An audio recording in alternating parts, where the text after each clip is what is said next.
CreepyCorner stories. Hey folks, before we dive into tonight's stories, I want to give a huge thank you to Kieran Tibbetts and Lisa Collin for supporting the channel and being amazing members. So if you enjoy what you hear tonight, you're in the right place. Now, grab your headphones, turn off the lights, and let's step into another amazing night. Don't forget to subscribe, like, and comment below. What kind of story hits you the hardest? The ones that feel too real, or the ones that could actually happen to someone you know? I took a dark web job to search the Antarctica. We found a rusted door beneath the Arctic ice. We should have let it closed. Alright, so this happened about 6 months ago, but it's still messing with me every single day. I haven't told anyone, not my girlfriend, not my brother, not even my best friend I've known since middle school. I'm only posting this here because I figured if something happens to me, at least someone will have a record of what we found. So let me rewind a bit and explain how this all started. I'm 24, pretty average dude. Grew up in Maryland, dropped out of college 2 years ago. I make money through remote IT gigs, dark web data scrubbing, some crypto flipping here and there. Kinda one of those internet rats you don't really hear about unless you're deep into the hacker forums or watching weird late night YouTube docs. I spend most of my nights online.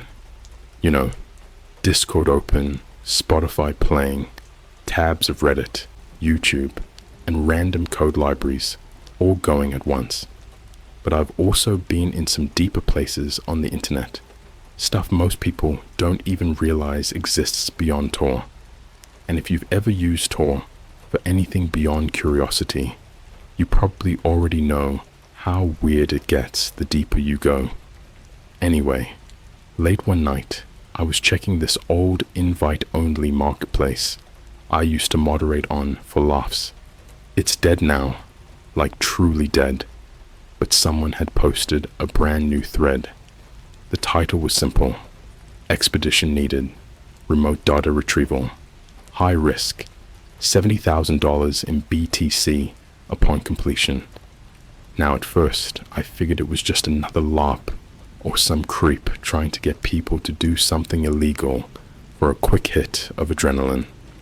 But the thread had something most fakes don't: a time-stamped contract with a private Git repo link, encrypted docs, and even a short video message from a dude wearing one of those old-school Soviet cold weather masks. You could barely see his eyes. He was standing in front of what looked like some kind of ice tunnel. His voice was distorted, but the words were clear. We need a team. 4 maximum. No more. No less. You will be escorted by security. Bring no electronics. No social media. No phones. Only cold weather gear. The door must not be opened without permission. Do not tamper with the structure. Time on site. 6 days I should have noped out. But I was broke, man. My crypto bags were bleeding. Freelance work had dried up, and I was 2 months behind on rent. I clicked accept terms. I thought maybe it was just some weird ARG or escape room thing. That, or maybe it was some military contractor recruiting in a very sketchy way. They contacted me via a burner proton mail. The username was literally just sublevel.0. They sent me coordinates and a ticket. First class, Delta. I was to fly to Buenos Aires, Argentina. Then, from there, get escorted to a private airfield in Ushuaia, where a cold transport team would take me south. And yes, I know how ridiculous this sounds. Trust me, I've gone over it 1,000 times in my head, and it still feels like I dreamed most of it. But I've got proof. Screenshots, crypto wallet logs, even a boarding pass stub I stuffed in my coat. This happened. So I land in Argentina. It's cold and foggy. There's this guy waiting for me outside the arrivals gate, holding a laminated sign that just says JONAS. That's me. I follow him. He doesn't say a word, just leads me to this matte black SUV with tinted windows. Inside are two other guys, one ex-military looking, crew cut, broad shoulders. The other is this lanky, wired guy who looked like he lived off Monster Energy and Reddit arguments. Turns out he's from the UK. Name's Matt. The crew cut guy was called Sawyer. No last names. That was part of the NDA. At this point, I was fully convinced we were being filmed for some Vice documentary, or maybe even some stupid Netflix prank show. But then we reached the airfield, and things got weird. There was no TSA, no airline counters, just a massive hangar and a jet that had no markings on it whatsoever. All white, just blank, like even the tail was wiped clean. They took our bags, scanned us with handheld devices that beeped when it passed over our phones. We weren't even allowed to bring watches. Everything was stripped except for thermal layers, gloves, boots. They issued us uniforms, white and gray camo, like snow ghillie suits, and then loaded us up with rations, oxygen packs, even flares. Still, no one said where we were going, not even during the 7-hour flight across nothing but clouds and ocean. We landed on ice. That's all I can say. Like, the plane didn't touch down on a runway. It landed on the ice. There was a small structure nearby, maybe the size of a 7-Eleven, and a huge metal drill platform next to it. 2 more people were already there. One was a woman, silent, stone-faced, wearing a parka with a patch I didn't recognize. The other was this guy named Reeds, who introduced himself as the site engineer. That's when I started getting cold, not just physically, mentally, like something was crawling into my bones. I asked Reeds what exactly we were doing here. He laughed and said, "Digging up what should have stayed frozen." We were told that beneath the ice, 600 feet down, was a chamber made of metal that predated the earliest human settlements. They called it Structure Z. But that wasn't the part that scared me. What scared me was that they weren't there to study it. They were there to open it. The next day, we were lowered in a cage elevator with floodlights bolted to every side. The descent was slow and brutal, 30 minutes straight down. You could see the walls of the tunnel were cut perfectly, not like a drill, more like something had melted the ice in a perfectly circular shaft. At the bottom, there it was, a door, not a normal one. This thing was huge, probably 20 feet tall, made of rusted iron and covered in markings that looked like a mix of early Mesopotamian and something else I couldn't place. Like a language you could almost read if you stared too long. There was a sense of pressure too, like the air was thicker down there. The lights flickered, even though the generator was solid. Reeds said we were to monitor the door, record any vibrations, log temperature changes. Every 6 hours, we had to log notes on what we saw. But that first night, the door moaned. I'm not kidding. It sounded like metal bending and breathing. Sawyer brushed it off as pressure shifts, but the sound? It didn't stop. It just kept pulsing, a rhythmic groaning, like something behind it was slowly waking up. That night, I couldn't sleep.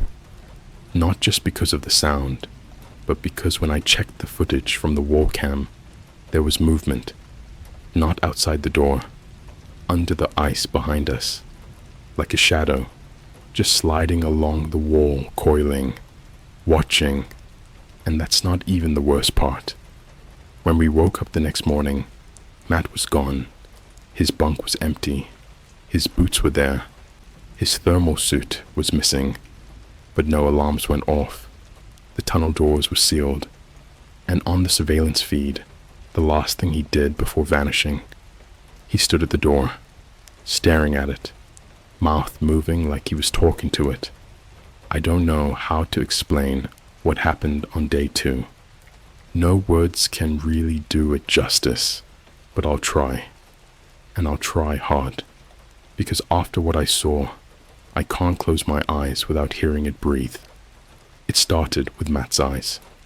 That morning, after realizing he was gone, we started a full sweep of the tunnel, the living quarters, the crawl spaces behind the supply walls. Nothing. No footprints, no radio pings, no signal from his tracker. Sawyer was freaking out, but trying to keep it together.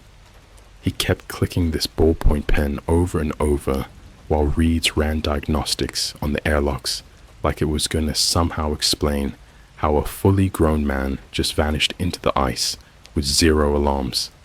The security feed glitched. We watched it back maybe 30 times. 03:14 a.m. Matt stands up from his bunk, eyes open, not blinking once. He walks to the door like he's in a trance. Then, frame skip. 10 seconds, lost. Next frame, he's gone. But in those lost seconds, something else shows up. On the floor.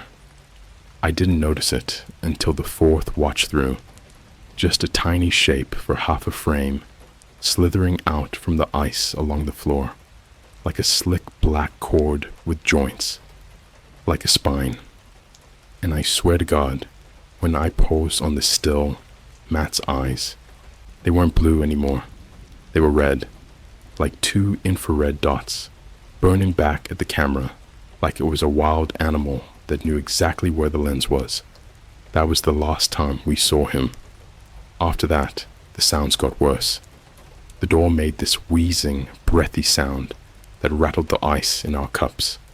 Reeds said the metal was expanding due to heat flux from geothermal vents, but no one believed that. You don't feel heat flux, you feel presence. And that door was sweating. Literal condensation was dripping from the seams. And the markings on it? They shifted. Sawyer spotted it first. He was a Navy guy, trained in pattern recognition, and he pointed it out on the next cam feed. One of the symbols, this jagged-looking spiral that reminded me of a fetal ultrasound, had moved 2 inches clockwise. I told him it was just ice melt, a trick of the light. He didn't answer. He just played with that damn pen again and muttered something I didn't catch until later. This isn't metal. It's bone. On day 3, the door opened a little. Just a hairline fracture, like someone exhaling through cracked lips. The air that came out wasn't air. It reeked, not of rot, not of sulfur. Something worse. It smelled old, like stale breath trapped in a crypt beneath a volcano, humid and bitter and alive, like it wanted to fill your lungs and sit there. Something about it made my vision blur. Reeds puked into his gloves and didn't say a word. We tried sealing the tunnel again, but it wouldn't close. The ice around the entrance had started melting outward. I'm not kidding. Like the tunnel was turning into a throat, widening, sweating. There were trickles of water running down the smooth-cut walls, like tears, but it wasn't warm enough for melt. Our sensors read -32 degrees Celsius. Sawyer finally snapped. Middle of the night, I found him in the galley, going through the med bag, searching for diazepam. He kept whispering about a woman behind the door. Said she was smiling at him through the gap, showing him his mother's face. He hadn't said a single word about his family until then. We thought maybe he was just hallucinating until we checked the cam footage again. There was a shape in the door, behind the fissure, slender, human height, but with no features, just smooth, like the ice itself had learned how to stand up and watch us. And that's when we heard the knocking. 4 slow knocks, not from the door, from above, like something had climbed the shaft. We locked ourselves in the lower observation room. We'd stayed there for 12 hours straight. No food, barely any light, just Reed's whispering code numbers to himself, like they were prayers. I started losing it. I remember checking my fingernails and seeing that the skin around them had started curling upward, like my body didn't want to be inside itself anymore. At 4:30, Sawyer tried to climb the elevator shaft, said he'd rather die freezing on the surface than be born again through the black womb. His words, not mine, but he didn't make it. He got halfway up the shaft before we heard the screaming. It didn't sound human. It didn't even sound like him. It sounded like the tunnel was sucking air in, like it was inhaling him. The steel echoed. There were wet sounds, then silence. We pulled the cage back down manually. Only his watch came back, and the glass on it cracked. On the inside, day 4, the lights began to flicker non-stop.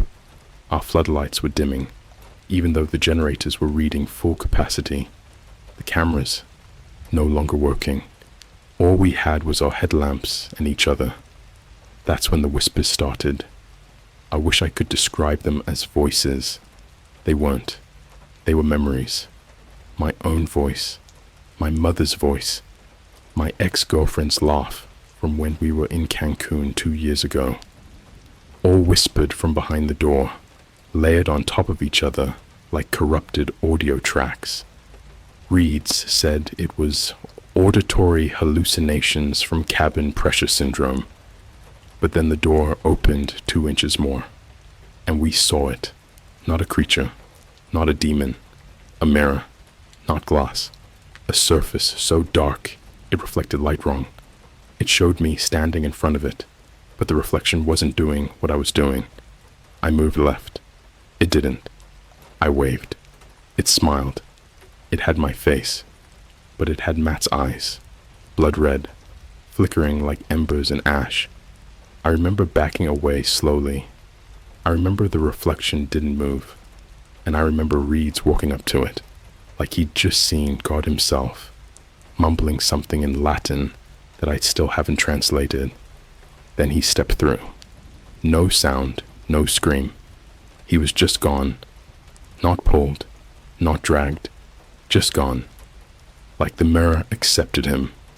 The last thing that happened on day 5 was the signal. My satellite pager, dead for 4 days, suddenly lit up. One message. Final test approved. Proceed. No sender. No timestamp. It's been buzzing every hour since, even though the battery should have died 2 days ago. I'm the only one left down here now, and the door is open halfway. The mirror is rippling, and I swear to God, I saw Sawyer in it tonight.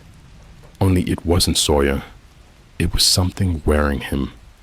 The only thing that still feels real anymore is the sound of my own breath when I hold it, like the one part of me that hasn't been infected by the thing that's leaking out from behind that door. I haven't slept. I haven't eaten.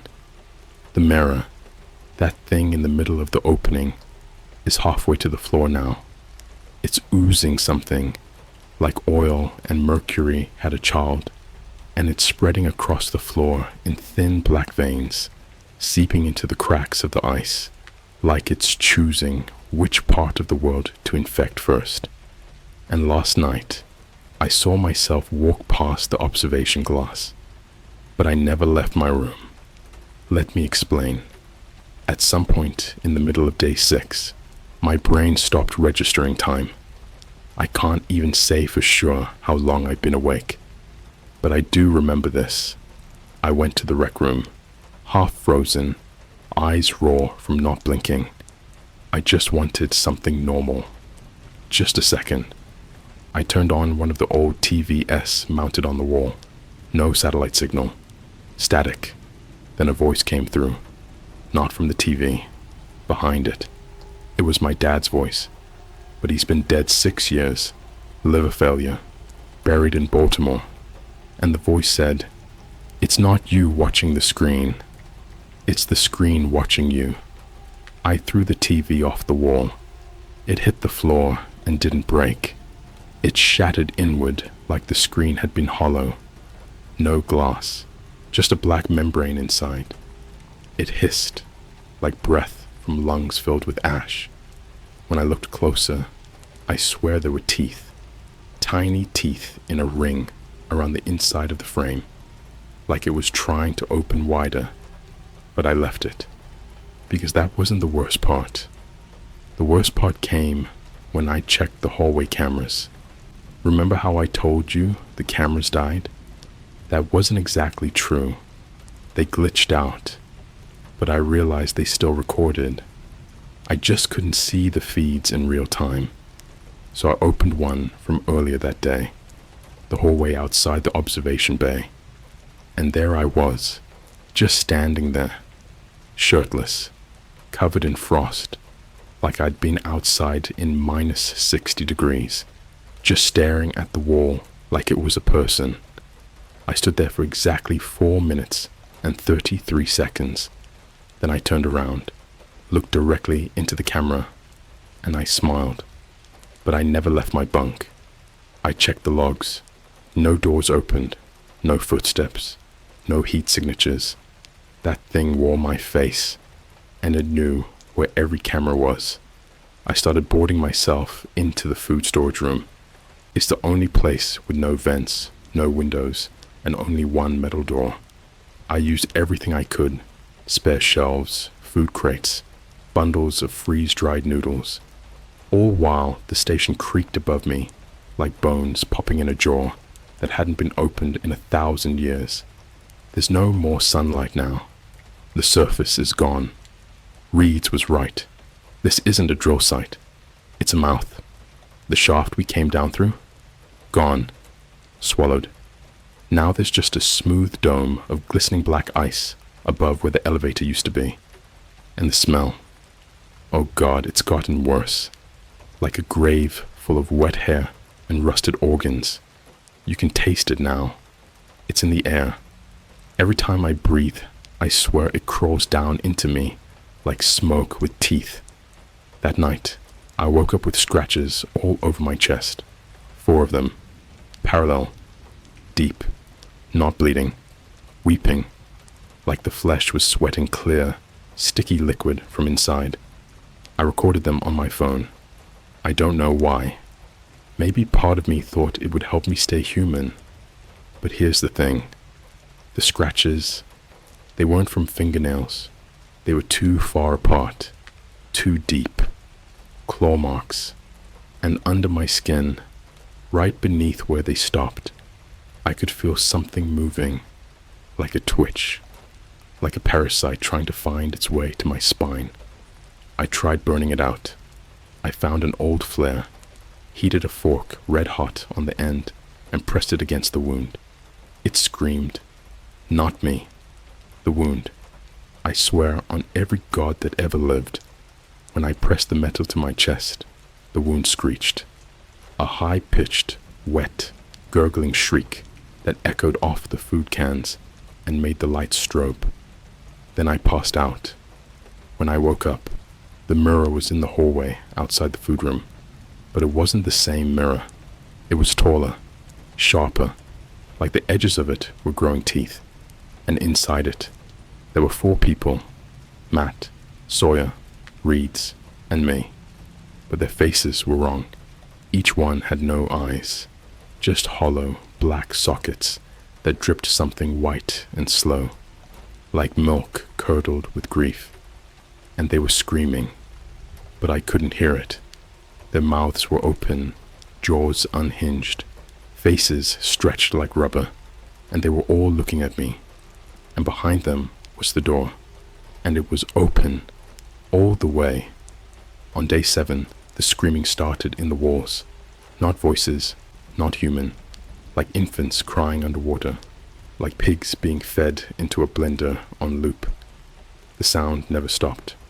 I shoved cloth into my ears, but I could still feel it in my teeth. It made my molars ache, my gums bleed. And then the whisper came back, from inside my own voice. I started talking, and I didn't know why. Like someone had taken over my throat and was puppeting it. "We were born below," my voice said, "and you are the skin we earned." I stopped eating. I stopped drinking. Every ration I opened had worms inside. They looked like veins, pulsing, with tiny human teeth. The water in the emergency tank turned black. It started reflecting the mirror, even when it was closed. At exactly 3:33 a.m., I woke up to find the food room door open, the barricade torn apart, bent inward, like something had crawled through the metal like it was paper. I ran. I don't remember how far. I don't remember where. Just that the hallway lights were gone. The floor was soft. I stepped on something that crunched, but it wasn't ice. It was fingernails.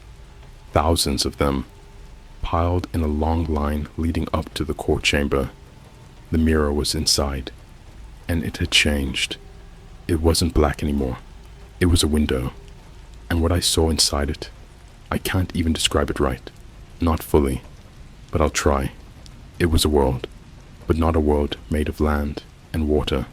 It was flesh, mountains of folded skin, rivers of blood flowing through torn muscle, skies that blinked like giant, lidless eyes. I saw buildings made of teeth, cities formed from ribs and jawbones, moving on spindles like centipedes. And above it all, something was birthing, a shape too big for my brain to hold.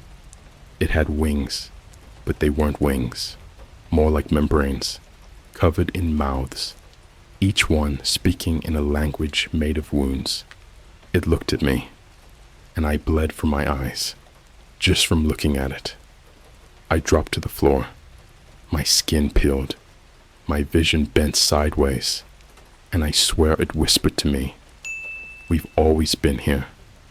You just forgot the cracks you crawled from." Then the mirror cracked, and something stepped through. I didn't see its full shape, but I saw what it carried. My body, skin peeled, hollowed out, stretched like leather. It stepped inside it like a coat, buttoned it, smiled, then walked away, like it had a place to be. And now I think I'm just the echo, just the leftover static. I've been typing this on the last power cell from the observation hub. The rest is gone. The battery's drained. The blackness is swallowing the walls like ink in lungs. If this uploads, if it somehow reaches you, don't look for me. Don't go to Antarctica. Don't listen to the knock at your window at night. It's not the wind. It's the thing wearing me. Time doesn't move here the way it should. It stretches, then snaps, then folds over itself, like skin growing over a wound that never healed right. I don't know if what I'm writing happened in a day, an hour, or a month. The clock stopped. The sun stopped. Even the cold stopped feeling like cold. It was just alive. And I need to clarify something before I go on. I don't think I'm still in Antarctica. I think Antarctica came inside the station, or the station slid into somewhere else, or both. It started when I heard footsteps above the ceiling, not walking, pacing, slow, dragging steps, like someone with torn tendons and broken ankles was trying to remember how to move like a human. I held my breath, just listening. The steps went back and forth. Same rhythm, same distance, same pattern, like it was practicing, like it was learning. And every few steps, it would laugh, not out loud, inside my ears, like someone was holding a speaker against my skull. That laugh was the same laugh I made at age 12 when I first uploaded a YouTube video with my brother. That same nervous, stupid giggle. But the voice? Not mine. Something rehearsed me. I finally worked up the nerve to leave the food room for good. I didn't even bother closing the door. It didn't matter anymore. There were no more walls, not really. The holes weren't metal now. They felt soft to the touch, like freezer-burned skin. There were fingerprints in the walls, palm prints, nail marks, thousands of them. Like every person who ever stepped foot in the station tried to claw their way back out, but never made it. The lights were pulsing like veins. The generator room, once a loud metallic heartbeat, was now totally silent. The power didn't go out, but the sound did, like someone muted the world. That's when I realized I couldn't hear my own breathing anymore. Only its, slow, wet, like lungs filled with syrup, and close, too close. I found the control room door open. That shouldn't have been possible. Sawyer padlocked it from the inside the day Matt disappeared. Inside, all the monitors were playing footage on loop, but not footage from the station.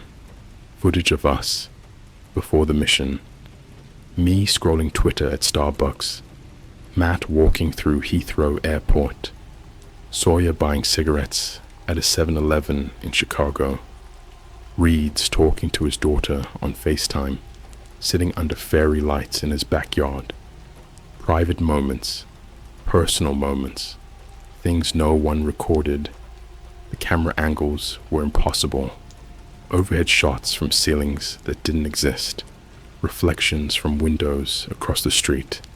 Footage from phones we weren't holding. It had been watching us long before we ever came here. And while the footage played, a voice came through the speakers. Not distorted, not otherworldly. My exact voice. You walked towards the mouth, so the mouth learned your names.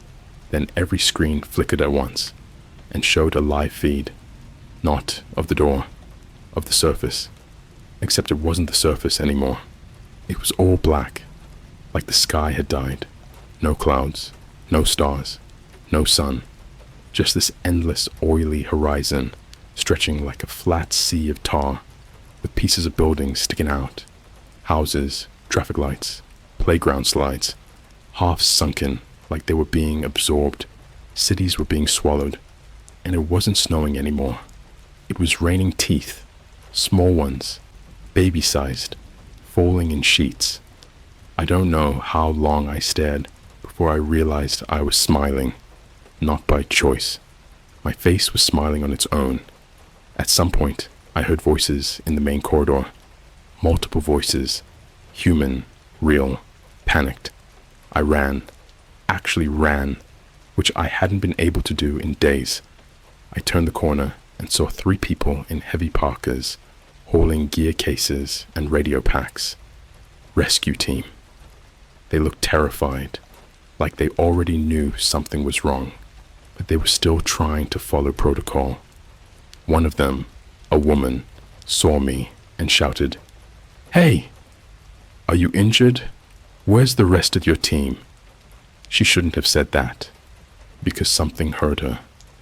The lights flickered, and the walls began breathing. Their radios screeched with static, then turned into screaming, but not external screaming. Their own voices, recorded during past emergencies, fed back into their ears like parasites. The floor split open beneath one of them. It didn't crack. It unzipped, like a mouth opening. Not teeth this time, just gums. Raw, pink, wet. The guy didn't even have time to fall. The floor rose up around him, swallowed him, and sealed shut. No blood, no sound, just gone. The other 2 screamed and bolted back toward the shaft elevator. I didn't follow, because the elevator was gone. In its place was a spiral staircase made of frozen tendons. I walked back to the door chamber because there was nowhere else left to go.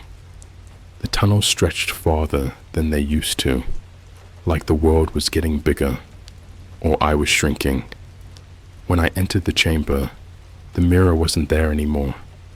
Now there was a hole, a perfect circle cut into the ice, black as space, rippling like tar, wide enough to swallow a cathedral. The temperature wasn't cold anymore. It was warm, humid, breathing, and from deep in the hole, I heard Matt's voice say, "It isn't coming. It's already here." Something rose out of the dark. I couldn't see its full shape, just pieces of it. An arm made of writhing wrists, a head with no skull, just a stretched sheet of skin, teeth floating where a jaw should be, blinking in and out like light on water. And then, worst of all, I heard it speak in every voice of every person I ever loved. "We finished making you. Now you finish making us." It didn't chase me. It didn't need to, because the walls were changing again, carving themselves into hallways shaped like veins, and my name was written across them in my handwriting, not carved, grown. I don't know if I'm still physically here. My fingers look like mine. When I move them, the bones bend wrong, like there are too many joints. I think the thing that wore my skin is wearing others now. Maybe it's above ground already. Maybe that rescue team wasn't the first one. Maybe it's replacing us one by one. Maybe it already has. I can feel it behind me, inside me, like a second spine forming, vertebra by vertebra. I don't think I'm afraid anymore. I think I'm just remembering what I was before I was human. And the worst part, it feels familiar, like I've been here before, like I was always meant to come back. I don't remember leaving the station, not the moment I walked out, not the route I took, not whether I crawled, climbed, or was carried. All I remember is blinking, and suddenly the world wasn't white anymore. It was wrong. The sky wasn't a sky. It was a surface, like the inside of a skull dome, pulsing with slow-moving shadows. The ice wasn't solid. It flexed like muscle under a thin sheet of frost. And the wind, it didn't sound like wind. It sounded like something thinking, like the air itself was remembering a shape it used to wear. And the snow wasn't snow. It was ashes. I walked for what felt like hours, maybe days, across a landscape that used to be Antarctica, but now looked like the inside of something's ribcage, turned inside out. There were no animals, no machinery, no signs of the research crew or the rescue team, just silence. And then, in the distance, a tower, not man-made, not ancient, not built, grown. A spiraling pillar of fused bone and rusted metal, covered in melted satellite dishes, frozen wires, shattered satellite phones, and cracked LCD screens, still flickering with bits of people's faces, like the world's electronics had been absorbed into a single nervous system.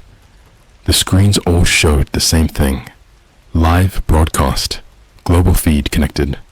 I saw cities I knew, New York, Tokyo, Berlin, Rio, Johannesburg, empty, silent. Streets flooded, not with water, but with reflections, like mirrors left on the ground after the sky shattered. No bodies, just clothes, as if something learned how to wear us and had no more use for the shells. Some screens glitched, showing short clips on repeat. A Starbucks full of steaming coffee cups. No people. A McDonald's self-order kiosk, blinking, "Welcome human." A London subway platform where every advertisement was just a reflection of whoever looked at it. A TikTok live stream still going, the user frozen in frame, eyes missing, but smiling perfectly still. A school hallway, lockers open, backpacks on the floor, phones buzzing endlessly with unread messages. Times Square, all screens showing one sentence: You were never alone. You were just unaware. I didn't feel cold anymore. I didn't feel anything anymore. At the base of the tower, something else was growing. People, or versions of them, thousands of bodies, half-formed, like clay figures learning how to stand, skin without organs, faces without bones, bodies flickering between identities like bad Wi-Fi, child 1 second, old man the next, stranger, mother, soldier, influencer, you, me, everyone. They weren't sleeping.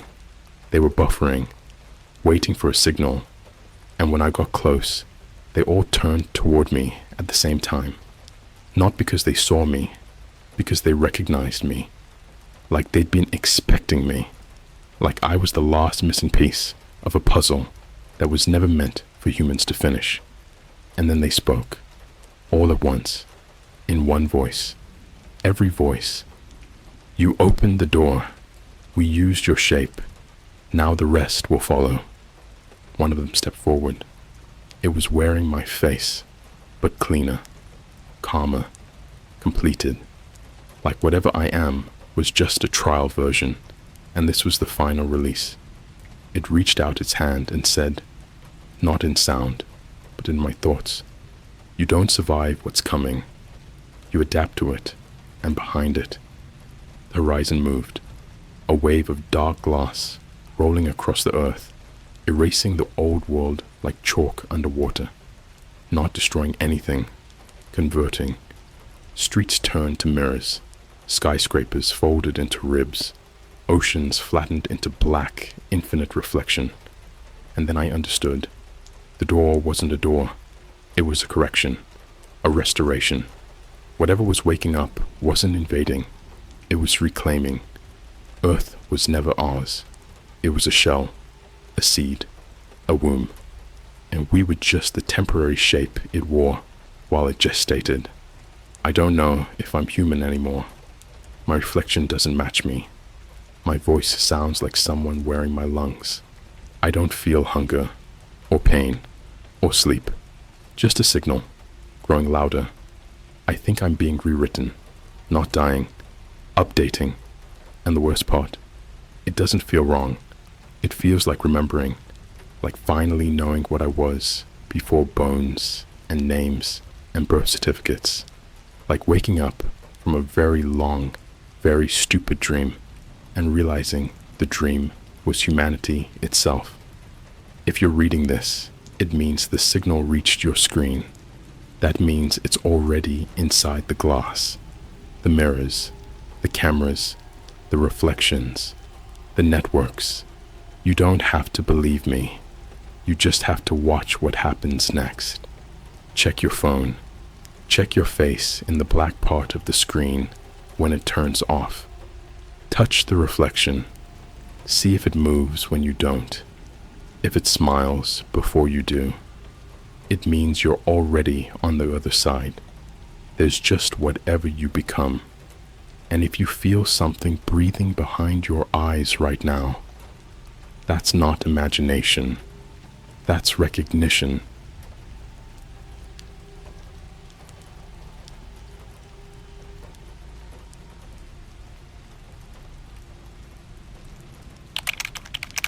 I took a dark web rescue job on an abandoned island near Greece. Something started happening here. Alright, I never post on Reddit, but after what happened these past 3 weeks, I don't know where else to go. I can't tell anyone in my life, not without sounding completely insane or ending up on some kind of list. Maybe typing this out will help me make sense of what the hell I walked into. So yeah, buckle in, I guess. This all started because I was broke. Like eating ramen for breakfast, again, broke.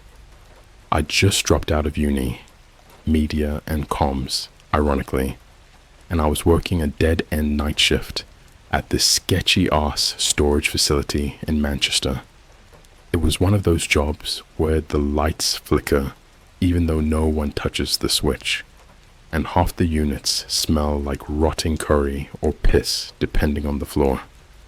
So, one night during a slow shift, around 2:30 a.m., nothing but the hum of the fluorescent lights and an ancient Keurig coughing up coffee grounds, I went down a rabbit hole.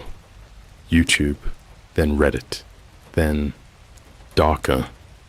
I'd heard about the deep web before, from those disturbing web pages found on the dark web, animated storytime videos, and true crime TikToks. But I never actually went there. That night, I did. And before anyone gets on my case, yeah, I used a VPN, I used Tor, I even had my webcam taped up, since like 2020. I wasn't trying to get into anything illegal. I was just looking for something weird, a thrill, some kind of escape from the soul-crushing grind of my pathetic reality. And then I found it, a forum called Red Vellum. The design was basic, HTML 90s style with blood red links and a background that looked like wrinkled skin. It was a job board, but not like Fiverr or some startup recruitment thing. This was different. Every listing had this unhinged vibe. One asked for someone to taste test meat of unknown origin. Another needed someone to witness a transformation for $1,000 cash. Said the location was a cabin in Finland. No contact numbers, just onion links and Bitcoin addresses. But one listing, this one grabbed me. Rescue technician needed, abandoned island near Greece. Urgent. 3 weeks. $25,000 in BTC. No questions asked. There was a single comment beneath it. Do it if you have nothing left to lose. But don't expect to come back clean. The link led to a crude contact form. I typed in a burner email, clicked submit, and figured nothing would happen. 4 hours later, I had a reply. You've been selected. Ferry departs from Piraeus Port, Athens, Greece. No ID needed. Pack light. You'll know the boat attached was a QR code for a one-way flight to Athens, paid in full. At that point, the decision was already made. I didn't even think. It's crazy what you'll do when you feel like your life's already over. A week later, I was standing at the port of Piraeus, watching the sunrise bleed over the water. The air smelled like salt and old diesel fuel. Tourists were loading onto cruise boats in the distance, couples with selfie sticks, college kids in flip-flops. I was off to the side, backpack slung low, paranoid and shaking from too much cheap Greek coffee. Then I saw it. A boat, not a ferry. It looked like a goddamn ghost ship. Rust-covered hull, no name on the side, and a single crew member. A dude in black coveralls, no insignia, no face shown, just a dirty surgical mask and mirrored sunglasses. He didn't speak, just jerked his thumb toward the open bay. I got on. We sailed for about 4 hours, no land in sight. The waves started getting choppy, and the sky clouded over like it knew where we were headed. I tried talking to the guy once, asked, "How far's the island?" And he just stared at me. When we arrived, I swear the first thing I noticed wasn't even the island itself. It was the silence. No birds, no insects, no wind. Just a jagged mass of rock and trees rising out of the sea like something that shouldn't be there, like it forced itself into existence. The dock was barely a dock, more like a splintered chunk of wood half submerged in black-green water. As I stepped off, the guy handed me a sat phone and a sealed envelope. Before I could ask anything else, the boat was already turning. Gone. I was alone. Inside the envelope was a laminated map, hand-drawn, no coordinates, just a rough sketch of the island with a red X marked in the center. There was a note, too. Find her. Keep her alive. Do not go into the basement under any circumstances. No name. No explanation. Just that. I laughed at first. Like, what the hell is this? Some kind of ARG? Viral marketing stunt? I even looked around for hidden cameras, some Mr. Beast-style prank crew popping out with confetti and a $10,000 check. But no, there was no one. And the deeper I walked into the trees, the worse the air felt. Thick, stagnant, like every breath carried something dead with it. I followed the map. It wasn't big, maybe a mile across, but the terrain was brutal. Razor-sharp underbrush, crumbling cliffs, a weird smell that reminded me of burnt hair and seaweed. I kept thinking I saw something moving in the corner of my eye, shadows flitting between trees, branches that snapped just after I passed. But the house, yeah, there was a house. That was worse. It sat near the center of the island, perched on a hill like a tumor. Old colonial style, paint peeling, windows dark. The kind of place you'd see in a horror movie trailer with violin screeches and a slow zoom in. I circled it once, flashlight shaking in my hand. No animals, no bugs, no sounds at all. I went inside. The door creaked open like it had been waiting. The floorboards moaned under my weight. Dust thick enough to choke on. But everything looked staged. Furniture still there. Cups on the table. Photos on the wall. Like whoever lived here left in the middle of breakfast. Except the food was still fresh. There were eggs on the stove, still warm. Coffee in a mug, still steaming. And the creepiest part, a phone was charging on the counter. iPhone 13 Pro, pink case, TikTok notifications blowing up. I tapped the screen. 2% battery. Last video recorded 12 minutes ago. I pressed play. It showed a girl, couldn't be more than 17, crying into the camera. She was whispering, "If someone finds this, I think it knows I'm here." It came from the basement. I heard it last night, scratching like claws on concrete. I locked the door, but I don't know if... Then static, then black, and that's when I heard the first knock, from under my feet. 3 slow, deliberate knocks, from the basement. I didn't breathe. I didn't move. I just stood there in the middle of that kitchen, staring at the floorboards like they were going to split open, and something with too many fingers was going to reach up and drag me down. Those 3 knocks hadn't been an accident. They weren't pipes settling or wood expanding or any of the other logical explanations people love to throw around when they're not the ones standing over something alive in the dark.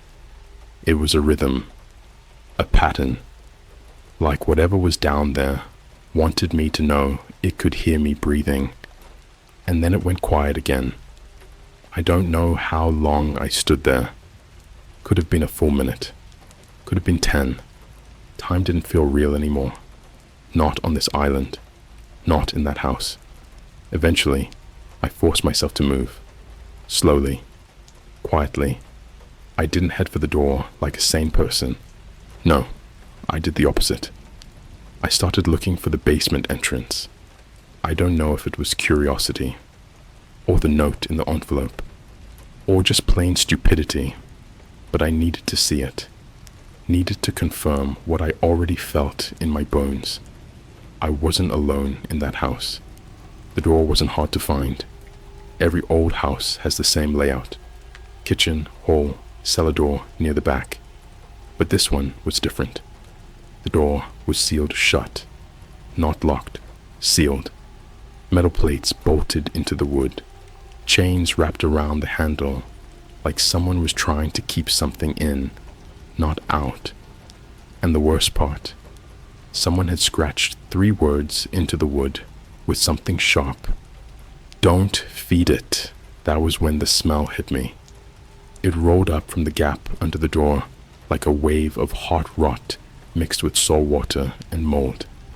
It was the kind of smell that gets inside your lungs and stays there, makes your eyes water, makes your body want to throw itself up to escape it. But under that, faint but there, was something else, something human. It smelled like someone had been living down there, or dying. I backed away, hands shaking so hard I almost dropped the sat phone. I checked the battery, 34%. Signal, none. Of course, I needed a plan. I needed a weapon. I needed to find the girl. I searched the house, room by room, trying to move fast, but stay quiet. The upstairs was worse. The walls were covered in scribbles, red marker, black marker, carved with fingernails, whatever was available.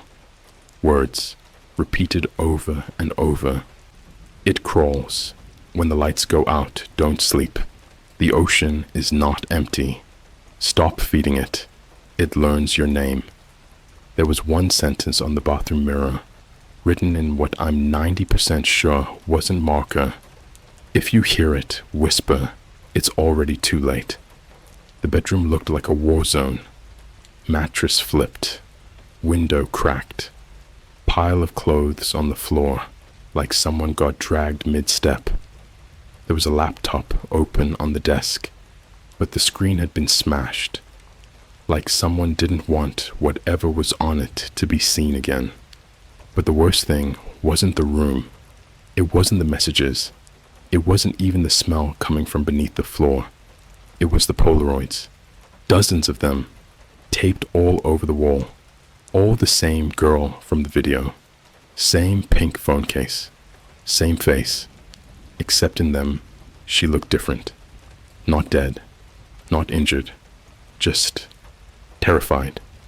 Eyes wide. Sweat on her forehead. Standing at different places across the island. At the dock. In the forest. In the kitchen. And in the last photo, the one dead center, she was standing next to the basement door, her hand resting on the handle, and behind her, just barely visible in the gap between her shoulder and the door frame, was something else. Something tall, bent wrong, like a person who forgot how to be a person. I didn't sleep. Couldn't. I barricaded myself in the upstairs hallway with a rusted fireplace poker I'd found, sat with my back against the wall, and listened. And around 2:47 a.m., just when my eyes were starting to burn and the house felt too quiet, something moved downstairs. Slow, dragging, like wet feet sliding across old wood. Then the creak of the basement chains. Then, breathing, not mine, wetter, closer, right beneath me. And then it spoke, not loud, not angry, just a whisper, like someone leaning their mouth against the floorboards and talking straight into my skull. I hear you. I don't remember the rest of that night. I think I blacked out. When I woke up, the sun was up, my flashlight was dead, and the chains on the basement door were looser. Something had pulled them from the inside. But that wasn't the worst part. The worst part was outside, because someone, or something, had left footprints in the dirt around the house, human-shaped, but wrong, too long, too flat, toes too sharp, and there weren't just one set, there were three. When you go long enough without sleep, something inside you shifts. It's not just your brain turning foggy, it's worse than that. It's like your body gives up on hope before your mind does, and you start running on fear alone. That's all I had left when I left the house. Fear. The footprints from the night before were still fresh in the dirt, too deep and too defined to be just wind or rain. I followed them because what the hell else was I gonna do? Sit in a rotting house with a whispering basement until the sun went down again? No thanks. They led me into the woods, but not along a path, through thick brush, over jagged terrain that tore open my hands and knees. My legs felt like jelly. My head was pounding from dehydration, but I kept going, even as every tree started looking the same, even as the wind died down and I started hearing the sounds again. Not animals, breathing, short, shallow, staggered, like someone gasping through wet fabric. Not ahead of me, around me. Somewhere to my right, I heard a single crunch of leaves, like a foot pressed gently into the dirt. I didn't turn my head, didn't call out. I just kept walking. About half a mile in, the forest opened up into a clearing. No trees, no birds, just a wide circle of packed earth, blackened like it had been scorched. And in the center of it, bones, piles of them, stacked like firewood, all bleached white and polished, too clean to be natural, human, animal, maybe both. I couldn't tell. And among the bones, sticking out like rotten teeth, were other things. Scraps of clothing, cracked sunglasses, a GoPro with the lens smashed in, and a pair of high-top Nikes, one upright, the other laying sideways, still laced. The air buzzed in that place. I don't mean metaphorically. I mean it literally buzzed, like a tuning fork in my skull. My nose started to bleed. I wiped it with my sleeve and kept walking. Stupid, too stupid to stop now. That's when I saw the cage. It was off to the side, half buried in the slope of the hill.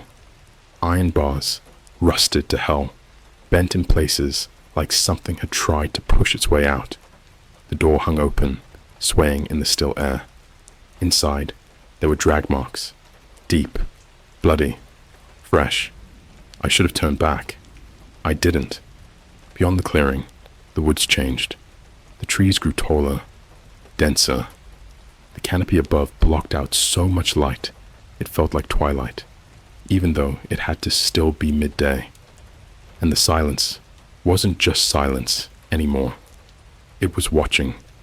The kind of silence that tightens around you like a fist.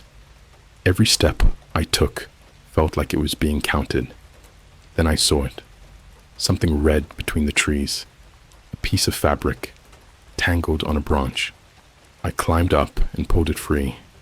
It was a hoodie, pink, stained with something brown and sticky at the sleeves, and across the back, in silver glitter letters, hashtag GREECELIFE.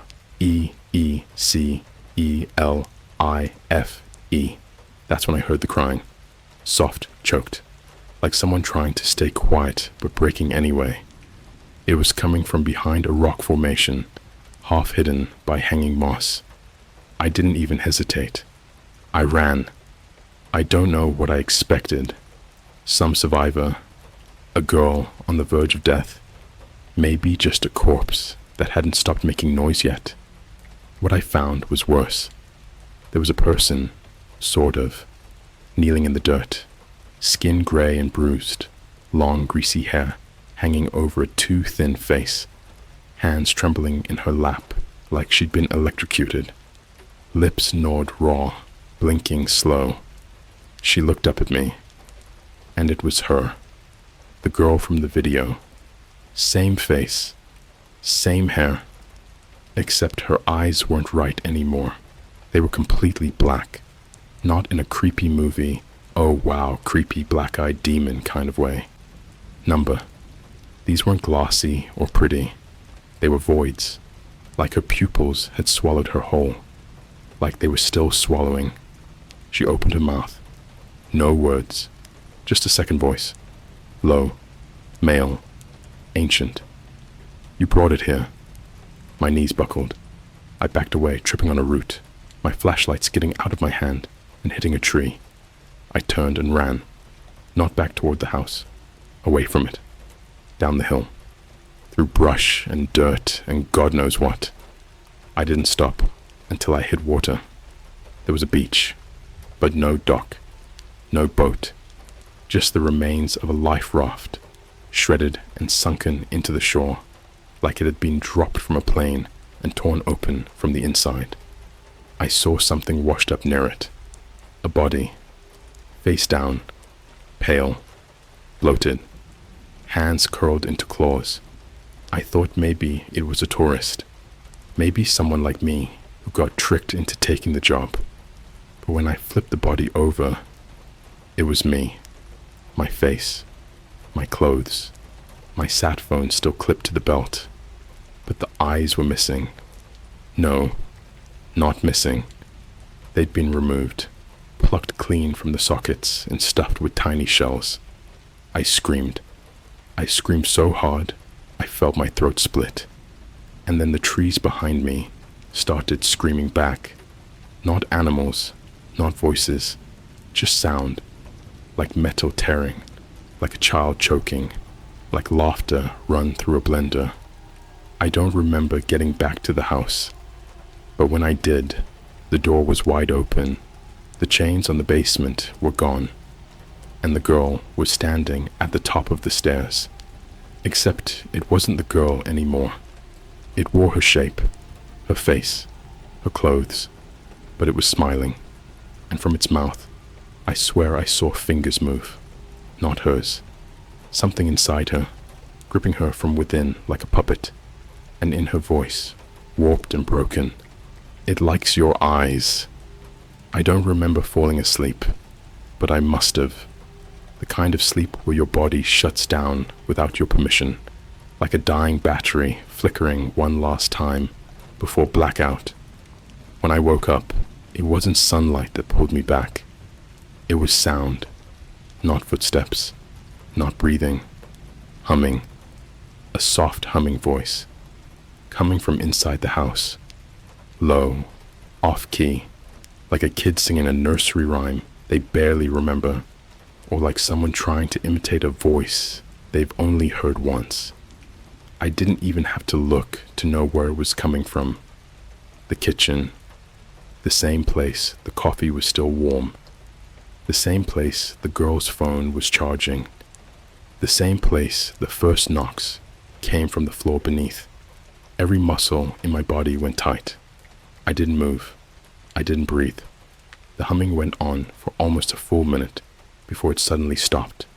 Silence. Then, slowly, the front door opened. Not kicked, not slammed, just creaked open, like someone who lived there was coming home. I stayed still, eyes barely open, pretending to sleep. I heard footsteps, slow, soft, barefoot, crossing the floor.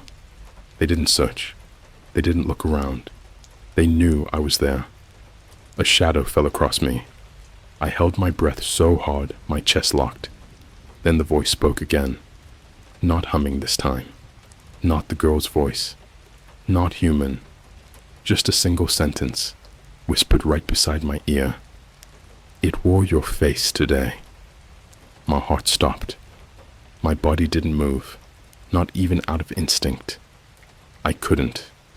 Whatever stood over me didn't breathe like a person. The air around it pulled instead of pushed, like the space itself bent toward it. Then, nothing. Footsteps again. Then the back door. Then quiet. I opened my eyes. There were muddy footprints leading from the door to where I had been lying, but they weren't bare feet anymore. They were my shoes. Same size, same tread, same brand, except the steps were wider, longer, like whatever was wearing me wasn't built right for it. I should have run, should have tried to reach the beach again, even if it meant swimming until my lungs burst. But my brain wasn't working in escape mode anymore. It was in realization mode. This island didn't kill people. It replaced them. That's why there were no bodies. Not really. Just fragments, clothes, phones, sunglasses, shoes. All that was left over once something else was finished using what came in. And that's when I noticed something worse. The sat phone was gone. Someone or something had taken it while I slept. No warning, no noise, no theft, just gone. Which meant one thing. I wasn't just being hunted. I was being studied, so I did the only thing left. I went to the basement. Not because I wanted to, because I finally understood the rule on the note. Do not go into the basement under any circumstances. That wasn't a warning. That was bait. A reverse psychology lock. A dare written for the next idiot desperate enough to come here. I found a crowbar in the shed outside. Rusted, bent, but sharp enough. Smashed the bolts, tore the chains loose. Every sound echoed through the whole house, like I was ripping open the earth itself. The smell hit first. Not rot this time. Not death. Something older. Damp stone. Salt. Metal. Like the smell of a sunken ship that still remembers the screaming. I turned on the flashlight, and I saw stairs. Stone. Not wood. Not part of the house. Older than the house. Older than anything on the surface. And carved into the walls was writing. Not English. Not Greek. Not anything I recognized. But every line twisted into the same shape. Eyes. Dozens. Hundreds. Carved into the walls. Scratched over one another like whoever made them couldn't stop. The deeper I went, the colder the air got. Not just temperature. The kind of cold that steals thought. Memory. Identity. And halfway down the steps, I heard voices. Not whispers. Conversations. Different tones. Ages. Accents. Like a crowded room full of people talking at once. Except the words were all my voice. Every version of me I've ever heard. Tired, angry, laughing, crying. All talking at once. Talking about things I never said. Things I never did. Things I never would do. That's when I reached the bottom. And my flashlight hit something I still can't describe right. Not because I don't remember it. Because my brain refuses to fit it into language. All I can say is this. It wasn't one thing. It was every stolen person wearing each other. Wrongly. Stretched. Bent. Layered. A living collage of identities. Like skin and memory, were outfits it tried on and threw away. And at the very center of it was the girl.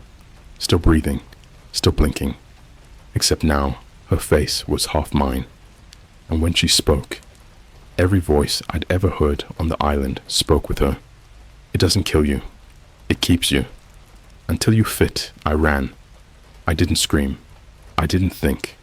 I just ran. Up the stairs. Out the door. Into the trees. And I swear, every tree had my face. Carved. Growing. Waiting. If I don't type it, assume it got me. Assume it's already wearing me. Assume the next person who shows up on this island looks like me, talks like me, and says they need help. Don't answer them. Don't let them in. Don't believe anything with my voice. I don't know how long I've been walking. I don't know if I'm even moving anymore. This place doesn't follow time like the rest of the world.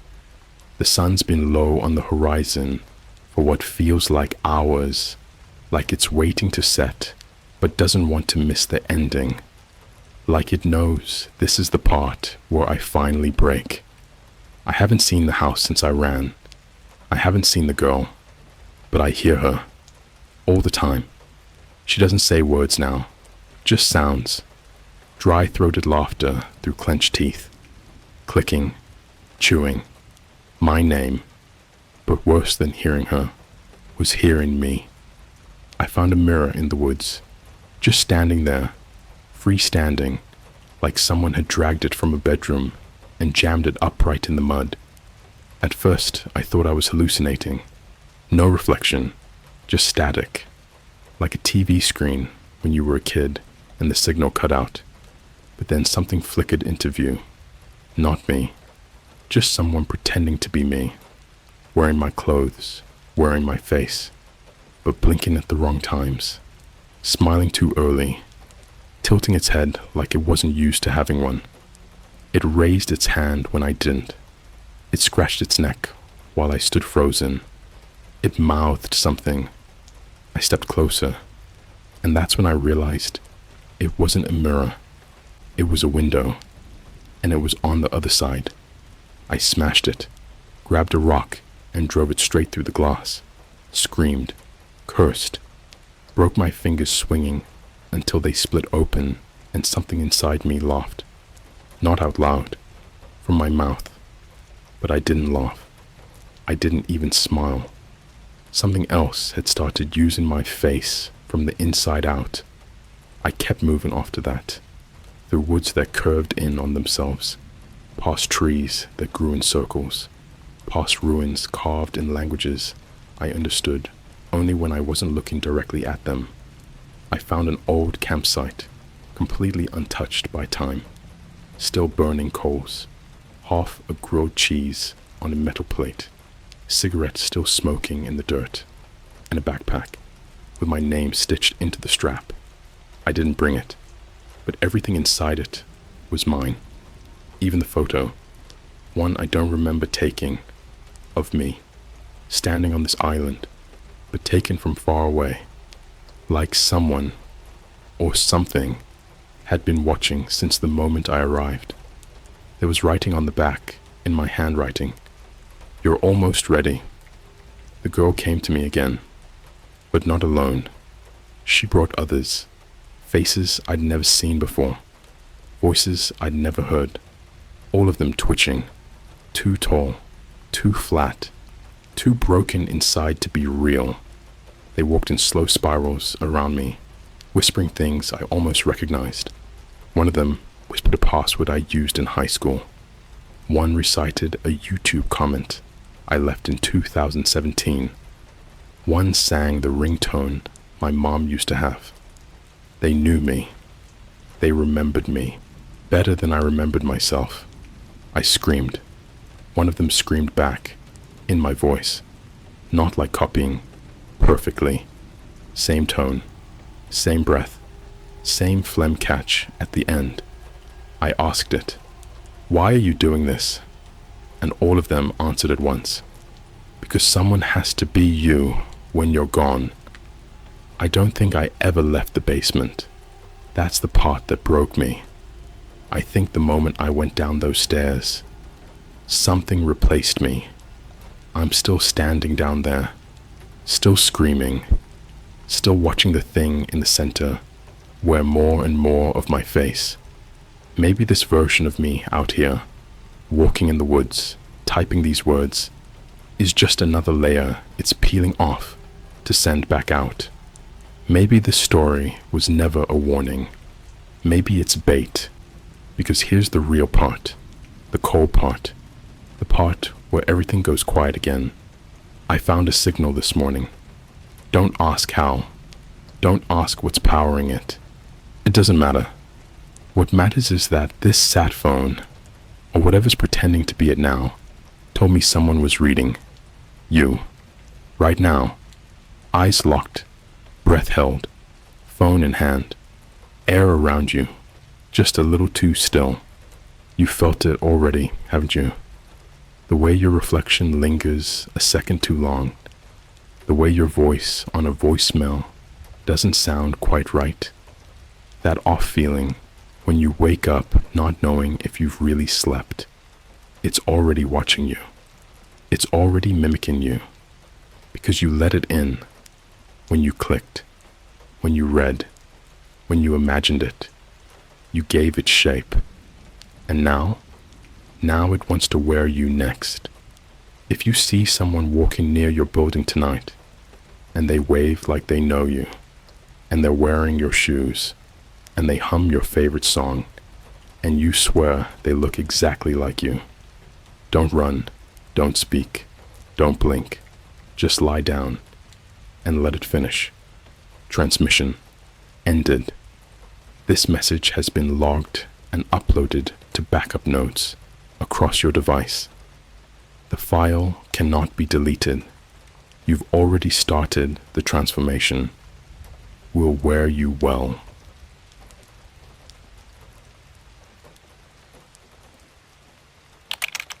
I took a dark web job to work on a deep sea power line. Something is odd happening in the ocean. Yo. So, this all started about 5 months ago. And before I even get into this, I just want to say, I don't know how to explain any of it. I'm not a scientist. I'm not a Navy SEAL. I'm just a dude who made one really stupid decision after falling into a YouTube rabbit hole and browsing the sketchier parts of the internet. Like, you know those nights where you're up at 3 a.m. just scrolling TikTok and watching creepy story times from people claiming they worked for Disney and saw Mickey Mouse costumes move by themselves. Yeah, it was one of those nights.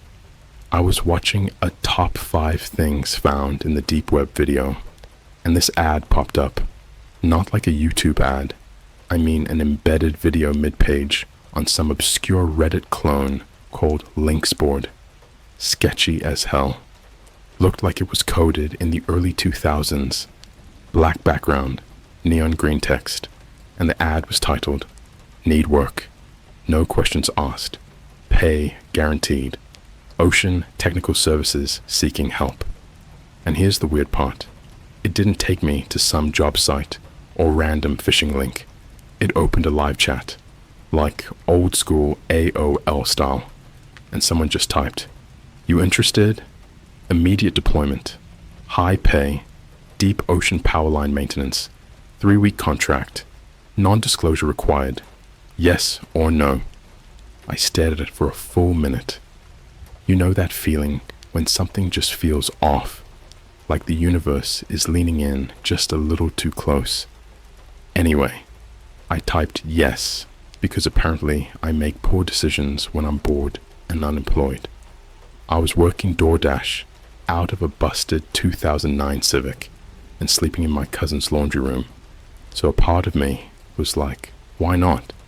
If it's a scam, whatever. If it's real, cool story to tell. What happened next was like stupid fast. I got an email from a techmarine.services domain, real official looking. Attached was a 29-page contract, non-disclosure agreements, injury waivers, psychological testing clauses, even a clause saying, "I waive my rights to communicate distress through unauthorized channels." Sounded like the most legal way someone could say, "If you die, no one's gonna know." I signed it. I know. I can hear you already. Bro, what were you thinking? I wasn't. I was just thinking about the $15,000 signing bonus and the promise of $5,000 for every day I worked. All tax-free. Cash. They flew me out from JFK to some private airstrip near Sapporo, Japan. I'm not even joking. I thought we were going to like Miami or somewhere warm. But no, we landed at 3 a.m. in snow, so thick I couldn't see the wing of the plane. It was just me and 2 other guys, both quiet as hell. One looked like a military guy, buzz cut, stoned face. The other was twitchy, kept checking his phone, except it wasn't even on. The car that picked us up wasn't marked. No logo, no license plate. Just a matte black SUV with tinted windows. The driver didn't say a single word. Not hello, not you guys warm enough. Just silence. And the weirdest part? No GPS. They drove us for like 4 hours, and the last thing I remember seeing before we went full off-road was a shuttered McDonald's with the arches spray painted over, like someone wanted it to be forgotten. We arrived at a facility built into the side of a cliff. Think Jurassic Park meets Chernobyl. Giant metal doors, exposed pipes steaming in the snow, and a sign that said, Project Thalassa. All caps. When I asked what that meant, one of the workers just muttered, Goddess of the Sea, then walked away. The ocean gate. They made us shower with some nasty orange chemical solution, like hospital-grade disinfectant mixed with motor oil. Then we were each assigned a pod, I wish I could explain what the pods were, but imagine if someone took an escape room and shoved it inside a submarine. One bed, one screen, no windows, everything bolted down, no clocks, no Wi-Fi, no phone signal. You ever hear silence so thick it feels like it's pressing against your ears? That's what it was like. They briefed us the next day. A guy in a red jumpsuit, with a voice like someone who never sleeps, walked in and told us we'd be descending to 3,000 meters in a pressurized drop pod where we'd work on a network of deep-sea power lines supplying electricity to an undisclosed facility. He never said what facility. He never said where exactly we were. Just that our job was to monitor voltage levels, reroute power as needed, and never, and I mean this literally, never open the side hatch. Like, he said it like 20 times. Side hatch is not for personnel use. Do not open the hatch. Do not touch the external access port under any circumstances. At first, I thought maybe it was just where they stored pressurized equipment or whatever. But then he handed us all this laminated card labeled Distress Signal Identification Guide. And that's when I started realizing this wasn't a normal gig.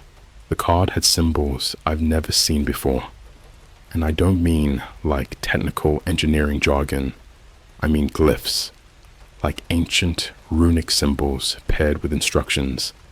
If signal appears in this format, initiate shutdown protocol immediately. Engage oxygen purge. If you hear tapping in sequences of 3 followed by silence, do not respond. Notify operator via terminal and await blackout. If external lights shift to blue without internal command, exit station and trigger manual override beacon, MOB. You have 90 seconds. Something about the water. So we went down. 3 of us were loaded into a pressurized drop pod that felt more like a torpedo. It took 6 hours to reach the base. 6 hours of nothing but hums and static, and the occasional metallic groan from the water pressure. Once we landed, the door hissed open, and we stepped into the station. I still don't have words for what it looked like. Just steel corridors, all dimly lit, with a low hum vibrating through the floor constantly, like the building itself was trying to breathe. We were assigned 3 stations: South Node, Central Relay, and West Extension. I got West Extension, farthest out, closest to the shelf wall. It was basically a little dome chamber with a terminal, a bed, and a viewport the size of a dinner plate. And on day 2, I started seeing movement outside that viewport. Not fish, not sharks. I know what those look like. This was something else. It moved in slow, calculated patterns, way too smooth for a creature that size. Its silhouette would drift just outside the light ring, where the darkness turned into something that felt almost physical, like it was watching me back. I told the operator, just typed it into the terminal. Possible breach. External movement detected. All I got back was, do not interact. Do not acknowledge. Maintain visual log. Yeah, do not acknowledge. How the hell do you ignore something that's pacing just outside your only window, leaving trails in the sediment like it's been here longer than we have? There's something about being alone underwater that changes you. Not just mentally. It's like your body realizes there's no sky above you. Just pressure.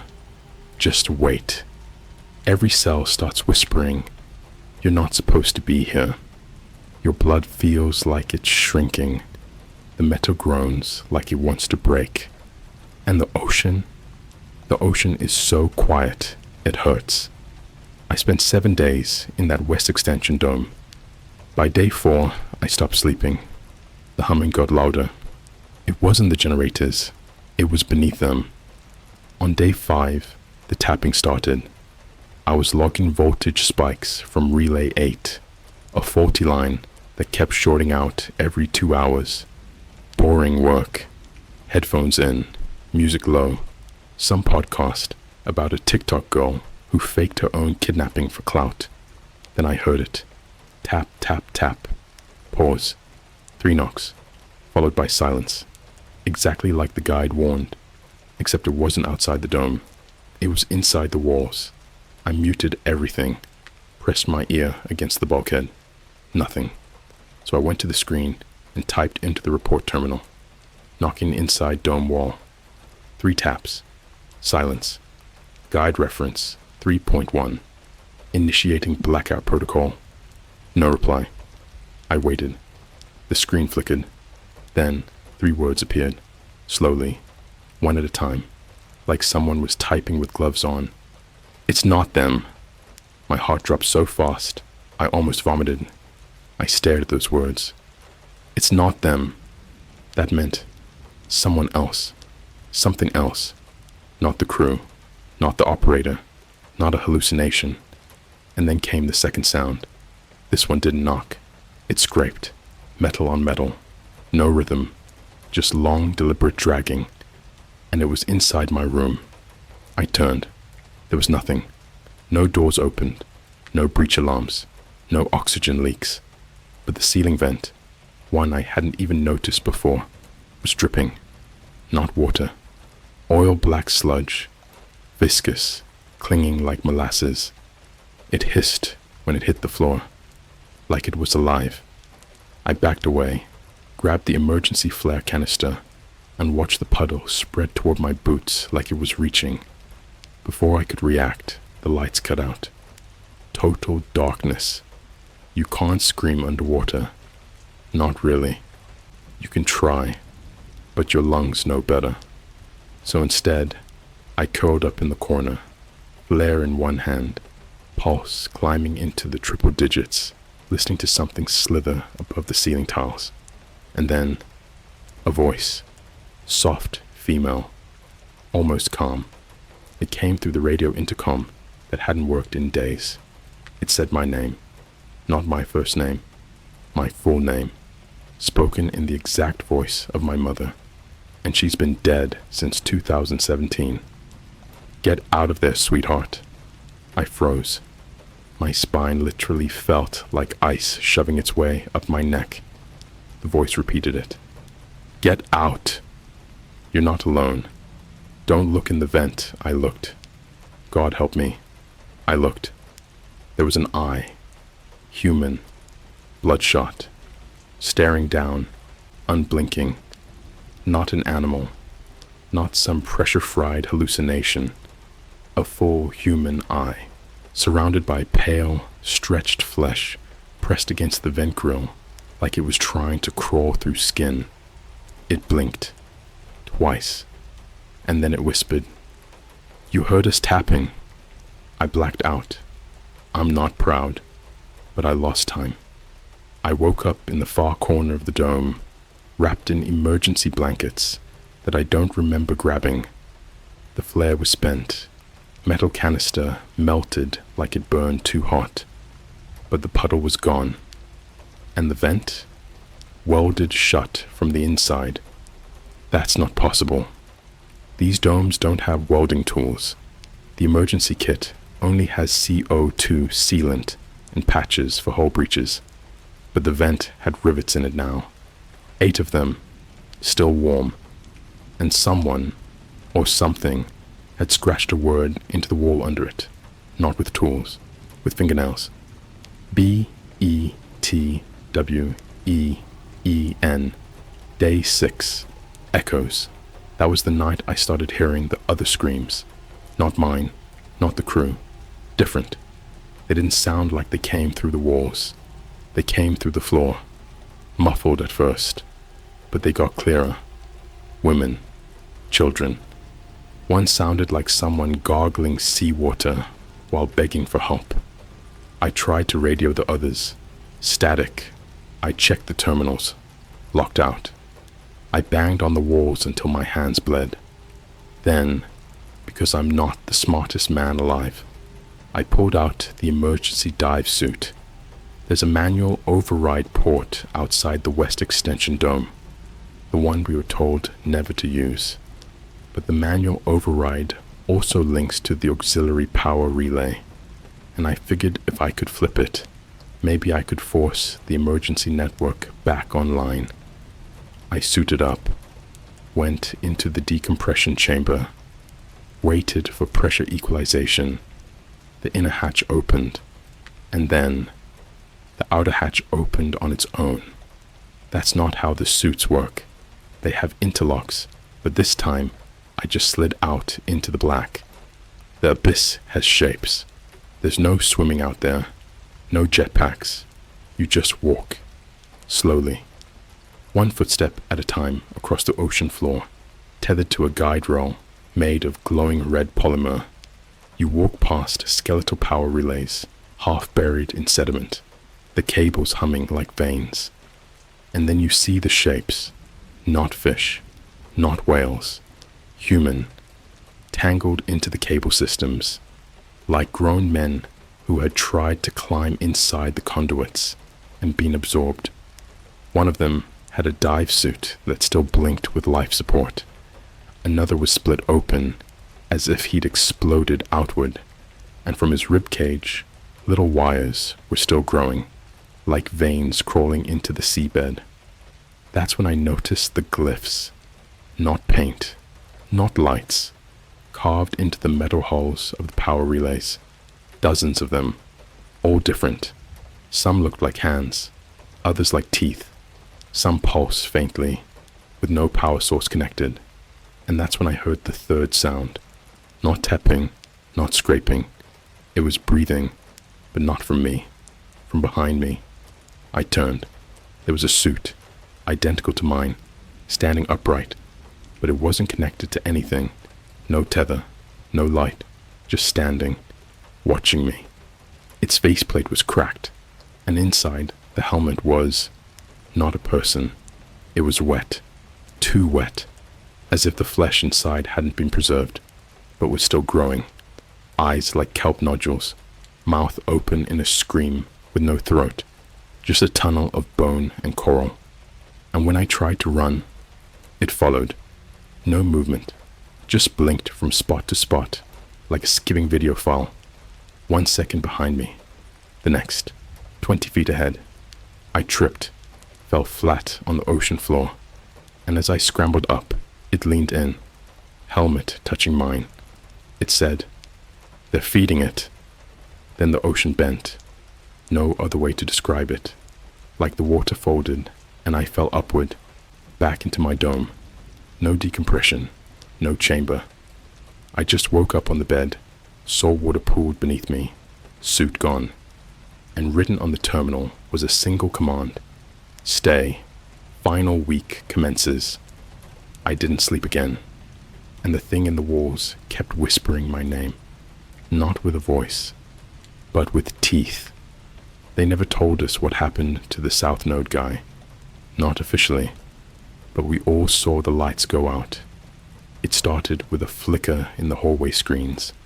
Every dome has a shared internal feed, like security cams, except they only ever show still images, never video, as if something moving would be too much for us to handle. At 2:14, South Node went black.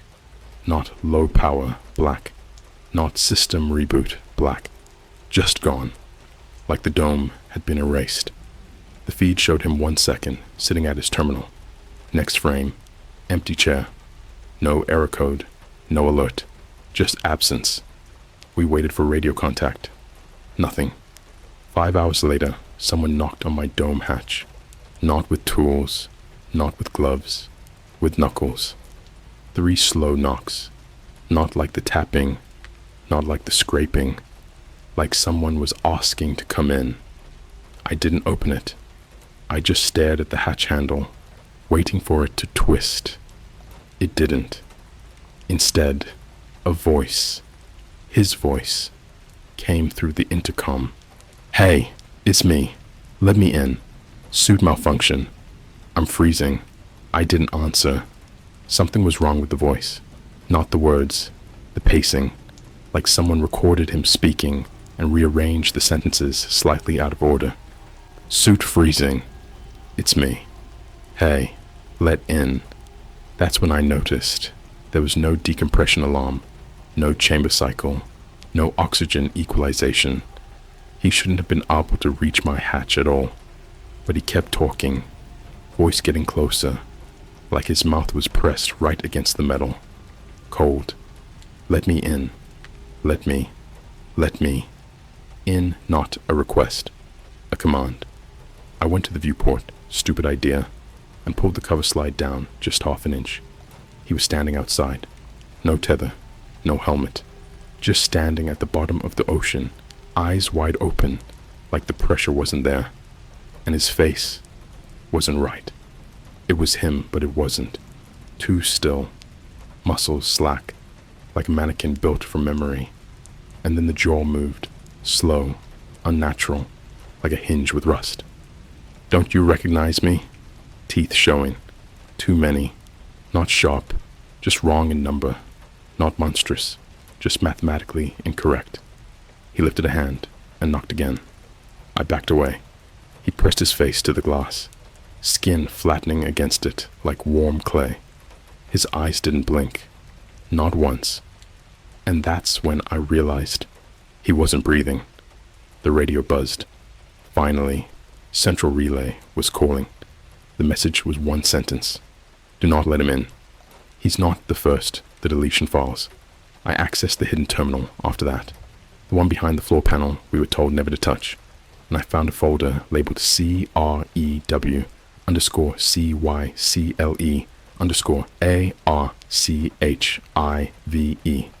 There weren't 3 previous crews.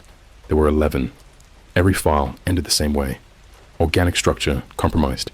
Subject returned, altered. Termination protocol failed. And every single log included the same line. They don't drown. They convert. Day 10. No more humans left. The guy at Central Relay stopped responding. The whole lights turned dark blue. One of the warnings from the glyph card.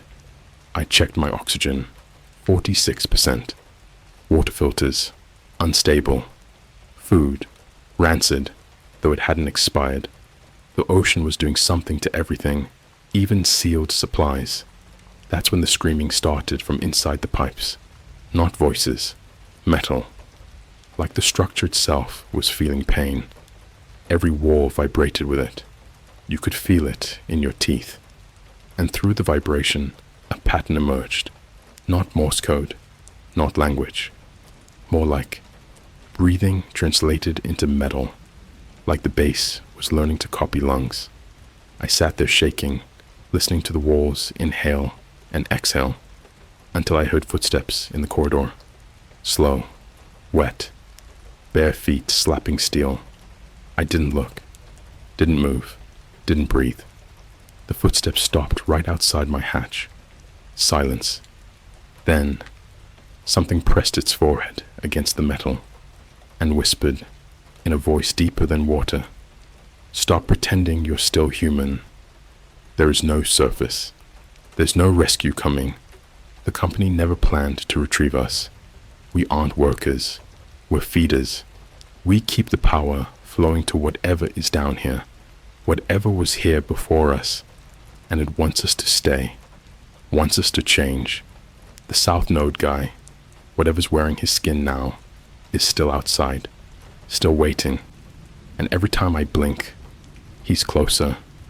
The viewport shows nothing now, just the ocean pulsing in and out like a living lung, and I swear I can hear something moving in it, not swimming, pacing, waiting for the walls to open, waiting for us to stop resisting, because once the pressure stops crushing you, you belong to it. There were 32 missing crew logs, not 3, not 11, 32, all locked behind red security tags labeled Organic Compromise. I only found them because the system finally glitched, not because it broke, because something tried to access it from the outside. A terminal in a dome that should have been crushed years ago suddenly came online. ID CREW-055-SOUTH status NOBIOMETR ICSIGNATUREDECTED message STILLHERE. I opened the first file. It wasn't written like a log. It was written like a confession. The ocean doesn't kill you fast. That would be wasteful. It changes you one cell at a time until you stop noticing you're changing. Another file. We're not divers. We're nutrients. Another. You don't drown down here. You dissolve. And then the worst one. The power lines aren't sending electricity to the trench. They're feeding it back to something that already lives there. The current is a vein. We are the marrow. I didn't want to believe any of it. So I did the one thing the manual said never to do. I opened the main relay map. Not the fake one they gave us. The real one buried under 6 access layers. And that's when I understood everything. The power grid doesn't form a straight line. It forms a circle. A perfect circle, anchored around a single point on the seafloor. A point labeled Trench Anchor, Pre-Human Structure, Active, Pre-Human, not prehistoric, not ancient, pre-human. Something was down here before us, and someone, governments, corporations, whoever built this place, found it, and instead of sealing it, they decided to wake it up. The missing crew never left. I found the video logs next. They weren't labeled with names, just timestamps. The oldest was from 1997, a man in a rust orange suit, staring into the camera, shaking, lips blue. It doesn't eat us. It learns us. It copies us wrong the first time, but it gets better. Next clip, 2009. A woman, eyes cloudy, like she hasn't blinked in days. We thought it needed electricity. Number, the power grid is for us, to keep us alive longer, so it can take its time. Next, 2018. A crew of 6. Only 2 still recognizably human. One stood completely still, head tilted like a marionette, waiting for a string to pull. No blinking, no breathing, but smiling, like the skin forgot how to wear emotion. The ocean isn't water. It's a system that breathing metal sound. Not the structure expanding. It's the circulation of something alive. A pressure system that isn't physics. It's metabolism. The ocean floor isn't flat. It pulses, contracts, draws in anything that stays still long enough. The power lines are not cables. They're feeding tubes. And the base we live in? Not a structure. A shell. Something using metal the way a hermit crab uses trash. We're inside something that wants to finish growing. The south node, imposter, came back again. Not knocking now, just standing outside the viewport. Closer every time I check. Sometimes with a different face. Same body, different eyes. Like it's trying combinations to see which expression I'll respond to. Last time I looked, it had no mouth. Just skin where the smile should be. And even without lips, I could still hear the words. You only stay human as long as you resist. Stop resisting. We're not food. We're blueprints. Day 14. The base is changing metal, is bending, not breaking, reshaping. The hallways are curving inward, like the whole place is turning into the inside of a ribcage. The floor pipes are no longer bolted. They're fused to the walls, like veins growing under skin.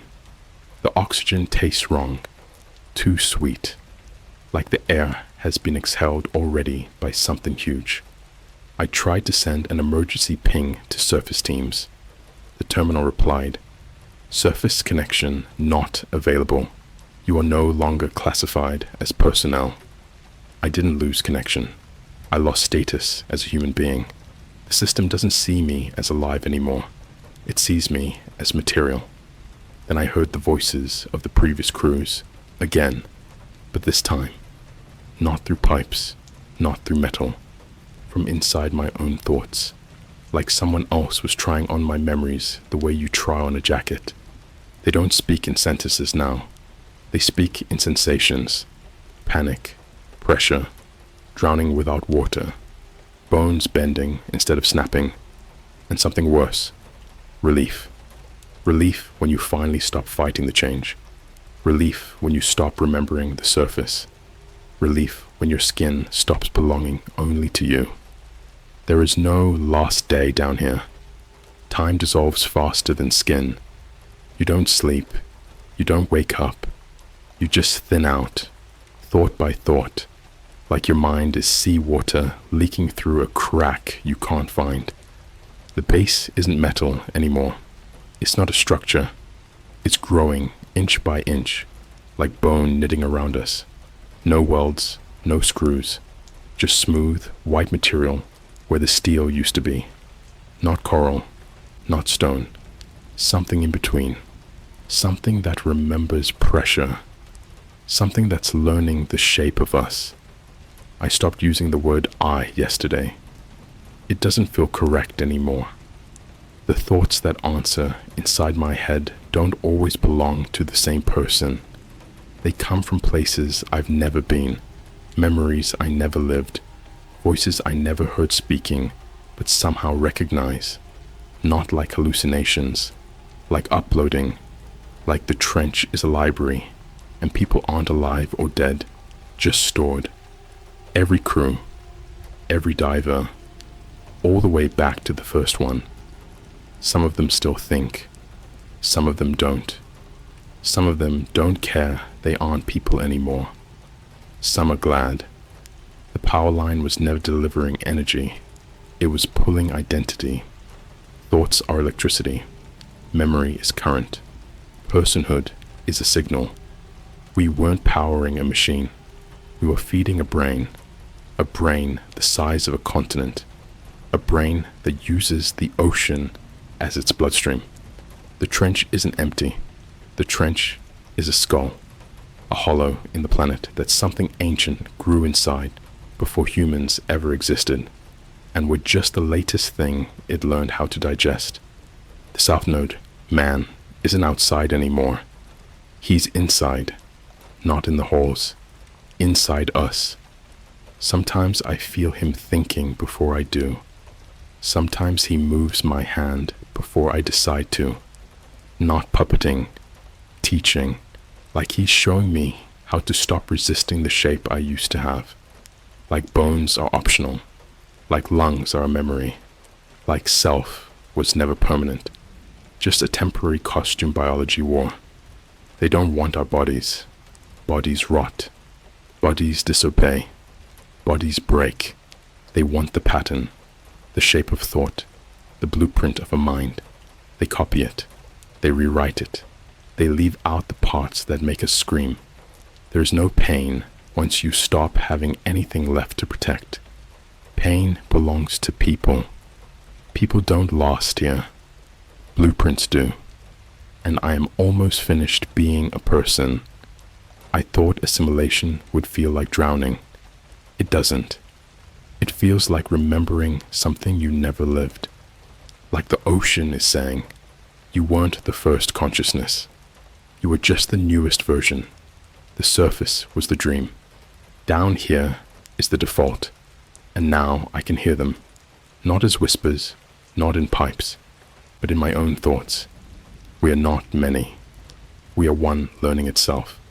We are never alone. Come in. Come in. Come in. Final log.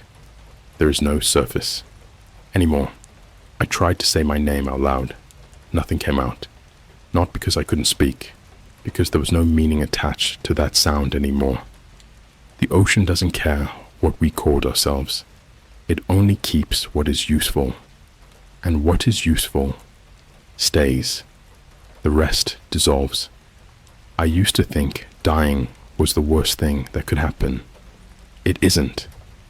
The worst thing is when you keep thinking and the thoughts are no longer yours. There will be no recovery mission. There will be no truth leak. No survivors. No bodies. No proof. The company doesn't delete the evidence. The ocean recycles it. And now I understand the final rule they never said out loud. Nothing down here is lost. Only repurposed. I'm not being replaced. I am being continued. Transmission ends. Signal persists. Identity absorbed. Process complete. If you read this and felt even a flicker of fear, that means you still have a self left. Hold on to it. Not all of us get that luxury anymore.